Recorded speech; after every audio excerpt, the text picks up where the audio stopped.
Hello and welcome back to another fantasy football video. Hope you guys are all doing well. We only have one more game left of this double game week 20 and then we are straight into game week 21. Today we're going to be taking a look at how the team does line up, potential transfers and just general discussion around at game week 21. It's an interesting period this with some potential doubles and some blanks coming up as well, so we have to plan our transfers carefully. If you're new around here, don't forget to hit that subscribe button, really helps me out. Hit the like button if you're enjoying the content, and let's get straight on into this one. So first things first, how have I been faring so far this week in game week 21? You can see there that my overall rank is 779k, which is a very small green arrow from 790k, but hey ho, I will take it considering it continues the form since the return of football after the international break of just consistently getting green arrows week on week. I've got one free transfer this coming game week, and so I've got some big decisions to make as to whether I should be taking any of these players out of my team or sticking with the lineup that I do have. You can see here my defense. We've got Edison in goal, then me, Trippier, Ben White. Trippier, no need to discuss him, being the best defender so far this season, is a nailed pick week in, week out. Edison, I did take Kepa out for Edison, which has been a little bit unfortunate thus far this game week, currently with a 9-point difference between the two of them. Edison does play tonight though against Spurs, so I'm hopeful that he can kind of reduce that deficit. And if it is the case that Edison does pick up a clean sheet and there's only a 3-point deficit, then I'll take it, because going forward, as you can see here, Edison does have better fixtures, playing against Wolves in game week 21 and then picks up that nice double in game week 23. So it's a bit more long-term planning, the Edison move. Then currently I'm starting with Ben White. Now the big decision this week is basically who do I bench. You can see there that Shaw is first on my bench, which is not ideal as Shaw has been one of the most informed players since the return after the World Cup. Although in the last couple of games Shaw hasn't managed to keep a clean sheet, actually conceding a beautiful free kick from Crystal Palace's Michael Olise in the last minute, which ended up losing me about 9-10 points in that game because of Shaw and Varane.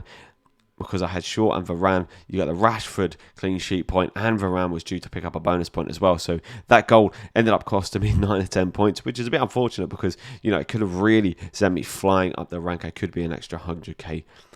I could be around the 600k mark, but hey ho, it was another green arrow, so I will take it. Then we've also got Ben Mee there playing against Southampton away. I feel like Southampton away, although Southampton have been picking up form of late, it's still a much better fixture than Arsenal away, just because of the form that Arsenal are on themselves. They look like they really want to win the league this year, and I can see them doing it now. They've got an 8-point gap over Manchester City. Arsenal look hungry for that title, which is another reason why I'm going Ben White over Lukey Shaw. Then taking a look at the midfield, and this is where the kind of transfer discussion starts to come into play. You've got the likes of Almiron, who's not been on particularly good form of late, and Martinelli as well, a player who a lot of people are considering transferring out, and also De Bruyne getting benched today against Spurs. Does that mean we can then bring in another midfielder? Another midfielder that's currently top of my list is Martin Odegaard of Arsenal. I really want him. You know, a lot of people saying that he's just not going to continue scoring, and he continues scoring. I think he's one of those players that you just kind of have to bite your tongue, get in, because when he does score as well or get assists, he's really good for the bonus points, and so he's going to continue being one of the highest scorers in FPL. I think for me, funnily enough, De Bruyne is actually one that I'm probably considering getting rid of the most. Almiron, albeit that he hasn't played the greatest since the return. Newcastle are a side on form. They also have really good fixtures going forward, playing against a Crystal Palace side that have been leaking goals. They then play against West Ham, Bournemouth and Liverpool, all sides that have been leaking goals, especially from that right-hand side. So I think for now, I'm going to be keeping a hold of Almiron, but definitely considering getting rid of him. De Bruyne, as I say, is the one on the chopping block, but I think for this week, it is worth holding on to him because I can't see Pep benching De Bruyne for 2 games in a row. I think that would just be silly. He's most likely just giving him a rest in the Spurs game. I can still see him coming on for half an hour, but I think at home to Wolves, De Bruyne could do really well. But after that, they then play Spurs again, and so I think that at that point, I'll be looking at taking him out. And also, we have to consider there is the potential of a double game week 22, which is why I'm sort of holding off making a transfer this week so far, because I just want to have that information that if there is a double game week 22, I may even consider bench boosting. You can get De Bruyne down to you get De Bruyne, say, down to Odegaard or, say, down to Rodrigo, and then I can move Archer up to Monto or even an Ivan Toney.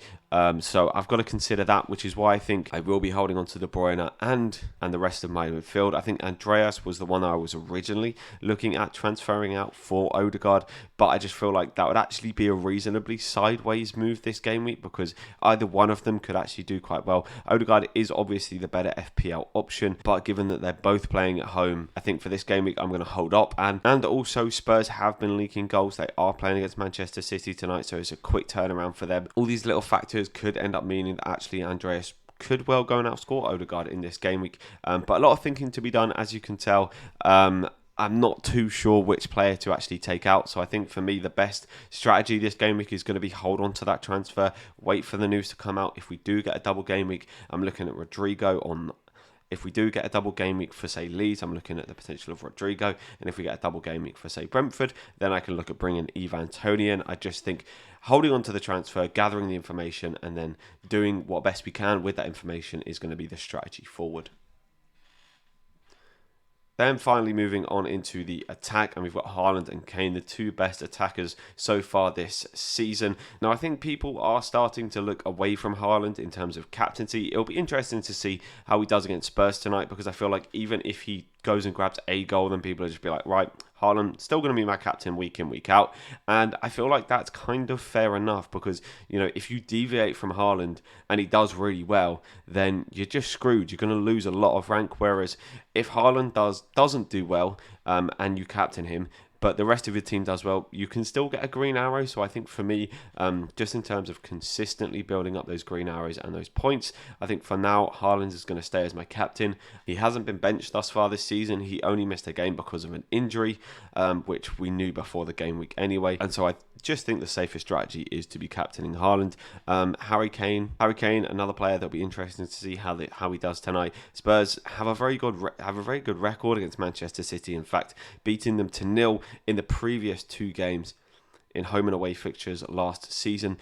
So I'm very much looking forward to watching the game tonight to see how that one does play out. And you can see here how the team does end up lining up. I quite like the 3-5-2 formation. I feel like, you know, playing the midfielders, they're the players that can score the most points and probably will score the most points. You know, Andreas, you know, all of those midfielders there have outscored Shaw so far this season, and Varane, and, well, Archer. There's not really much to say there.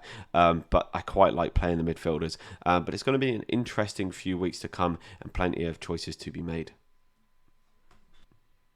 So this has been a very quick little look at how the team does line up ahead of game week 21. A lot to consider going forward. As I say, I think for me the best strategy this game week is to hold off on the transfer unless you really do need it, just because of that information that we are going to gain going into double game week, or the potential double game week 22. Because if we do get the double game week, suddenly everyone's going to be clamouring over Leeds players who could get the double, or Brentford players who could get the double. So I'd rather just hold on to the transfer for now. We do have to have a little bit of a think about the blank game week 25 that is potentially coming up, because big sides like Newcastle and Manchester United, who people have got double, triple options from, could end up blanking. So that could be a big chunk of your squad that doesn't play. So things to consider about in the future there. But if you have enjoyed the video, please don't forget to hit that like button. Hit the subscribe button if you're new around here, and I'll catch you in the next one. See ya.